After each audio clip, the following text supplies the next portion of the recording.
Herm, when you think about the competitor of Kenny Stabler, what comes to mind? He was very calm under pressure. He always seemed to make big throws in big situations, and I can remember playing against Kenny as a young rookie player. I grew up on the West Coast, so I was a fan of the Oakland Raiders and the Dallas Cowboys. And I can remember the first time I played Kenny was actually in a preseason game. And as you know, if you know Raider history, he actually was the backup for Darryl LaMonica and George Blanda, believe it or not. And he was also followed Joe Namath at Alabama. So he followed a bunch of good quarterbacks, but when he came in the league, he was a left-hander. That was something unique as well.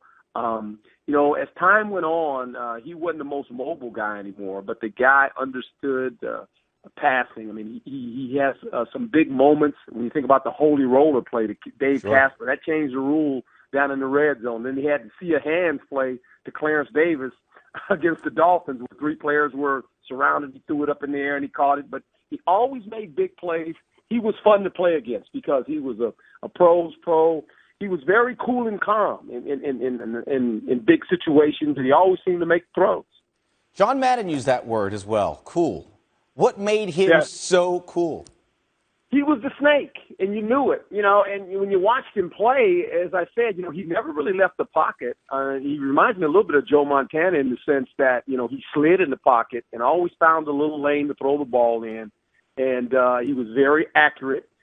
He didn't have a lot of velocity on the ball, but he was a touch passer, and he had some good receivers. Obviously, Fred Biletnikoff and Cliff Branch. He had Dave Casper as his tight end, and this was a good team back in the 70s. Boy, the Raiders were rolling. Trust me, they beat us in Super Bowl 15 when Plunkett became the quarterback. But when Kenny was that quarterback, it was fun to watch. You knew number 12. If they had the ball at the end of the game, and you were playing against the Raiders, and Kenny Stabler was the quarterback, forget about it. You're going to find a way to take that team down and score.